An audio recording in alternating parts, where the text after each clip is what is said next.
Okay, so now we're recording. Hello, I'm Sarah Shepard. I'm the Employer Relationship Manager at Mercy College.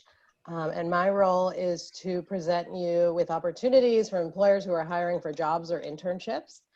So today we have Stephanie from the US Census Bureau, and she's going to talk about the positions she has open for census takers. So Stephanie, take it away.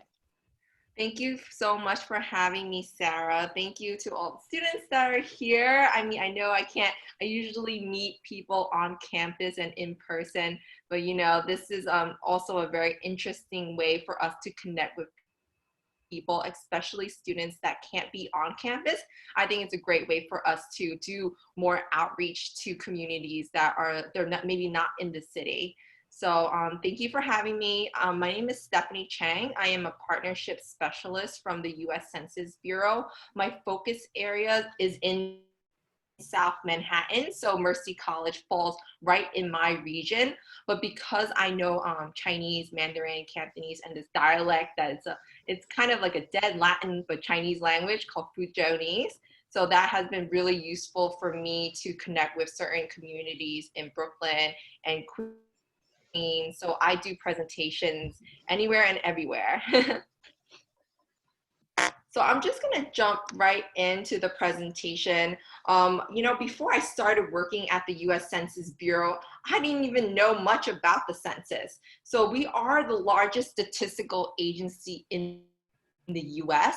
We conduct more than 130 ongoing surveys per year. So some of these surveys you may recognize, including the American Community Survey, the Current Population Survey. So all of the data that we collect gives us a snapshot on the demographics of the communities that we live in, and also how are we doing as a nation.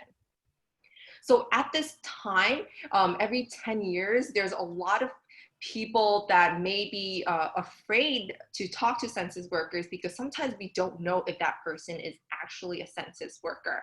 So if you ever suspect that someone is not a census worker, just hang up the phone and call our 1-800 hotline, and then we can walk you through and make sure to report that activity. So during the time of completing the census, we encourage people to complete the census online. However, for people who don't complete the census online, we will be going door to door. So how do you recognize a census taker? They will have a US Census bag, they'll have a census badge, and either a tablet or an iPhone that's for them to help people to complete the census. So our mission and goal at the census is to count everyone once, only once, and in the right place. So there's going to be a lot of information that I give today, but if there's anything to remember, there's 3 words that we love for people to take away. Is that the census is safe, it's easy, and it's important. It has a long history in our country. So it has been conducted every 10 years since 1790, and the first census was conducted by one of our founding fathers, Thomas Jefferson, and it's in our Constitution in Article 1, Section 2. And at that time in 1790, New York had the largest urban population of 33,000 people. This year, we're attempting to count 330 million people in over 140 million housing units. So that is a huge, peacetime effort that we're undertaking. And during this time, where it's one of the largest recruiting efforts in the country. And I'll show some of the data that of how many people we actually hire just in New York alone. So why is the census important? The census is important because it determines the number of seats in the House of Representatives. As we know, the more representatives that you have, the more of a voice you have. And with more of a voice, that means more money.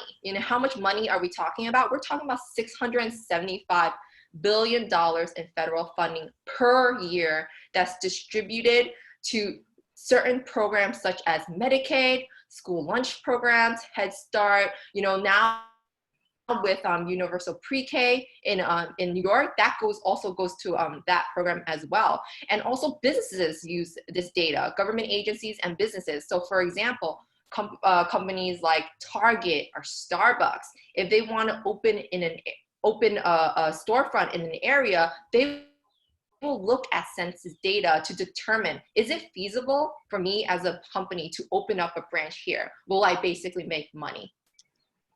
And since the census is safe, we will never publish any private information that will have someone's name, address, social security number, telephone number. The census only collects information to be that will tell us, information and data about our country, and use that data to to present that to organizations. So you become a data point, so nothing identifiable about you. And as a census employee, we have sworn a confidentiality. We've sworn to protect your data for life. So what does that mean? That means that if anyone releases information regarding an individual, then we can serve up to 5 years in federal prison or pay a fine of $250,000 or both. And this is protected under Title 13. So this is a very serious federal crime. And even when we leave the census, we are sworn to protect that information. The census is very easy. It's the easiest census yet. I don't know if any of you have completed the census. I definitely encourage you to do it if possible today. So you can complete the census at my2020census.gov. For the first time, people are able to complete the census online, by phone, by paper mail, and last but not least, by a census employee. I don't know about you, but I don't want anyone knocking on my door right now unless they're delivering food. So what are the questions that we asked on the census questionnaire? So we asked you for your name, your age, your date of birth, if you're a Hispanic origin or a different race, your relationship to the people that live in that household. So for example, what constitutes a household? You could be related to the people, or you might not even be related to the people in your household. For example, in New York City, we see a lot of apartments that might be split up. So maybe one unit might have 2 bedrooms, but that's actually split into 4 bedrooms.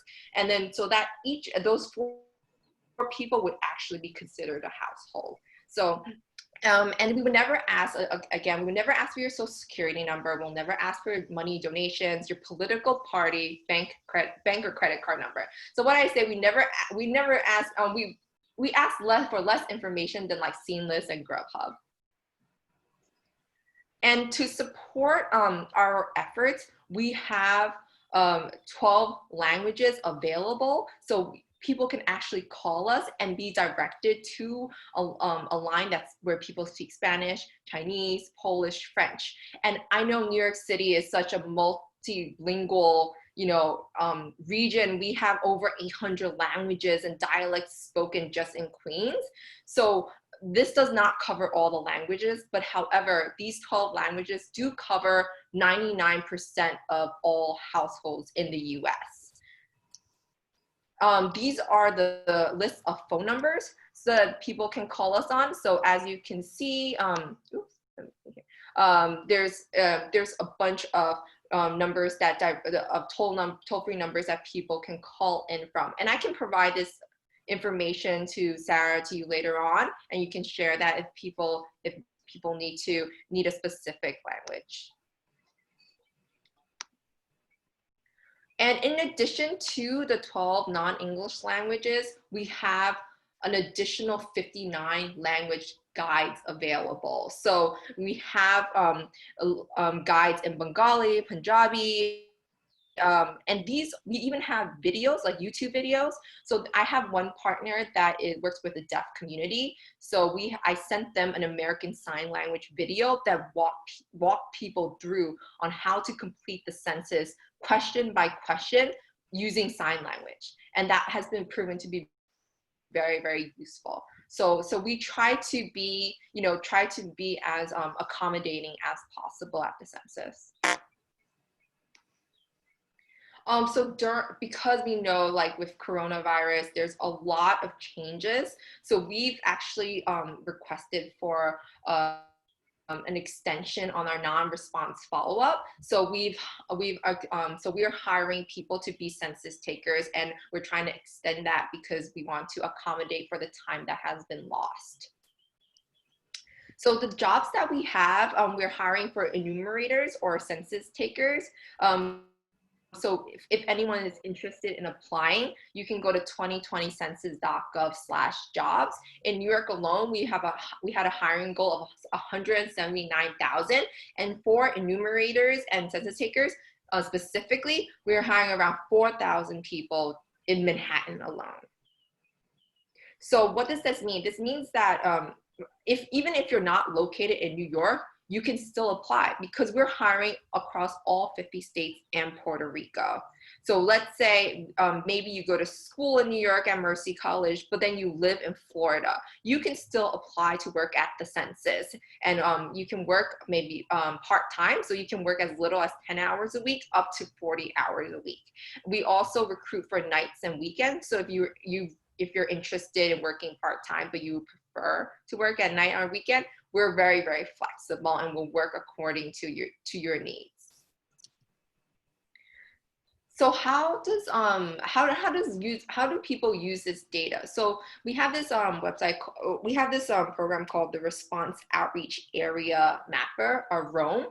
So this is a great way for us to look at a specific region. So for example, I took a screenshot of the Lower East Side area, and in the dark blue we can see that the response rate, just around 35% of people in that area in the dark blue who did not complete the census, and the last time this was updated was in 2017. So of course we will update that once we have conducted this year's census. So and we can see what does the data look like. So we can see the average median income, the average age, how many people have completed high school. We can even see their ethnicity and also if they have internet or not. So for example, how do we use this data? So maybe as a nonprofit, let's say, I can look at this and say, wow, I see that 43% of the population here do not have internet access. Why is that? And maybe I can see like, well, maybe it's maybe because broadband internet is quite expensive. And then I can reach out to companies like, let's say, Verizon or Sprint, and then work on creating an affordable internet plan, and then bringing that to my representative and asking them like, hey, we're doing outreach in this area. Can I get more grant money in order to promote, a more affordable internet access? So these are just some of the few ways that you can use this type of data. So we have a census response rate map. So if you want to look at what the responses look at like now, already the response rate is over actually 60% right now. So this needs to be updated. But this is what New York City looks like. So we can see the darker orange areas around Brooklyn and Upper East Side Manhattan. We see a lot of people have left New York. So it's quite interesting. And you see the blue are the ones that are actually meeting the national average of response rate. So this is the current 2020 response rate. And if you want more information on this, I can share it. So we also have a data dissemination program. So on top of ROAM, and we have webinars and workshops available for businesses, government agencies. So people that are interested in learning more are using census data. We can work with them and we can train them on how they can use their data for their corporate efforts. So for example, Nielsen is really interested in census data, so they might come to us and attend a workshop. And we are on social media. Everything is /US Census Bureau. So we're on Facebook, Twitter, YouTube, and Instagram. We actually do have a video contest. I think it just ended, but we were giving away $10,000 for a video. For if you won the video contest, that would be the money that was given. And then this is our contact information if you're interested in reaching out. So I hope I didn't go through this too quickly. I know sometimes I speak really fast, but does anyone have any questions? I'm sorry. Was the student speaking? I just wanted to plug where they should apply in the chat box. If you could repeat that. 2020 census, let me write it down. Census.gov/job. Oh, great. Okay. So they would go there. You guys would go there if you're interested in applying and fill out an application. What's the application process like, Stephanie? Oh, it's very, very simple. So some of the questions for example, is what hours can you work? I would just put 40 hours, and I would put, even though you don't have to work 40, but I would just put 40 just to open up the range. So, and then I would put what, nights and weekends, and just to put it up there, but you can always talk to your supervisor on which hours you can work. And the salary is $25 per hour, and you work in your community. So for example, I live in the Lower East Side, so as a census taker, I would be going door to door in my area. So maybe because we have so many large buildings here, I might only be in one building, for that day, because there's just so many more people in that one apartment complex that haven't completed the census. And also because the neighborhood, you might even know your neighbors, so it's a little bit easier for people to communicate with the other people in their neighborhood. So I mean, I think it's a really great part-time opportunity. So even if you have a full-time job, you can always still, it doesn't hurt to apply. Right. Great. And Mohammed said he is already hired. Great, Mohammed. So you already accepted a position as a census taker?